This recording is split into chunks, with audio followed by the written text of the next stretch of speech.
নিৰ্বাচনত কোন জিকিব কোন হাৰিব এইটো বেলেগ কথা, কিন্তু ভ্ৰাম্যমান ভোটাৰে যাতে অসমৰ যিসকল অসমীয়া লোক তেওঁলোকক ভোটাৰ লিষ্টৰ পৰা কৰ্তন কৰি বহিৰাজ্যৰ লোকক ইয়াত সন্নিৱিষ্ট কৰি অসমখন যাতে উশৃংখল পৰিৱেশলৈ লৈ নাযায় তাৰ কাৰণে বিনম্ৰভাৱে অসমৰ সুধী সমাজক অসমৰ সচেতন নাগৰিকসকলক আমি আহ্বান জনাইছোঁ। বিজেপি চৰকাৰৰ মডেলটোৱে হৈছে যেনেকৈ গুজৰাট মডেল, এইটো মানে ঢাকি দিয়া, তেওঁলোকে ৰাষ্ট্ৰপতি আহিলে গ্ৰীণ কৰিডৰ দি ঢাকি দিয়ে।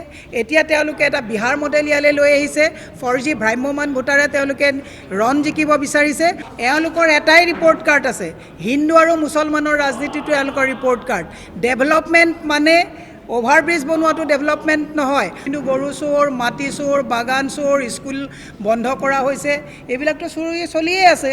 গতিকে মানুহ অতিষ্ঠ হৈছে। এতিয়া জানুৱাৰী মাহত 6 তাৰিখে 1000 কোটি টকা ধাৰ ল'লে, 13 তাৰিখে তেওঁলোকে 1000 কোটি টকা ধাৰ ল'লে, অৰুণোদয় তেওঁলোকে দিব পৰা নাই। তাৰপিছত আপুনি চাওক 108ৰ আজি 45 দিন আজি ইয়াতে চলি আছে, প্ৰটেষ্ট চলি আছে। নৱেম্বৰ মাহৰ দৰমহাটো তেওঁলোকে 3500 মানুহক ৰিলিজ কৰি দিব পৰা নাই।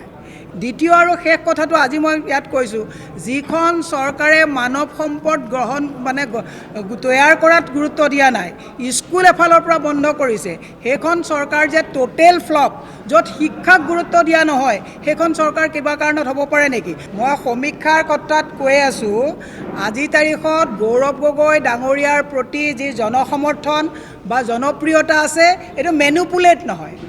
বাকী হিমন্ত বিশ্ব শৰ্মাৰ প্ৰতি যিবিলাক হৈ আছে, মই আজি আপোনালোকক ইয়াত কৈছোঁ 100% মেনুপুলেট তেওঁলোকে কৰে, কাৰণ তেওঁলোকৰ প্ৰত্যেকটো কথাত যদি মেনুপুলেট নহয় তেতিয়াহ'লে সোধে যে তোৰ মালিকৰ নাম কি, কোনটো অৰ্গেনাইজেশ্যনে কৰি আছে। জিতেন শইকীয়া বিশ্বনাথ চাৰিআলি 17 নং বিশ্বনাথ চাৰিআলিৰ জিতেন শইকীয়া এখেতে কমপ্লেইন কৰিছে আব্দুল মজিদ এখেত জীৱিত ব্যক্তি, এখেতক মৃত বুলি কমপ্লেইন কৰিছে। এনেকুৱা 100খন ইলেকশ্যন কমিশ্যনৰ ফৰ্ম 7 আপোনালোকক আমি দি দিম।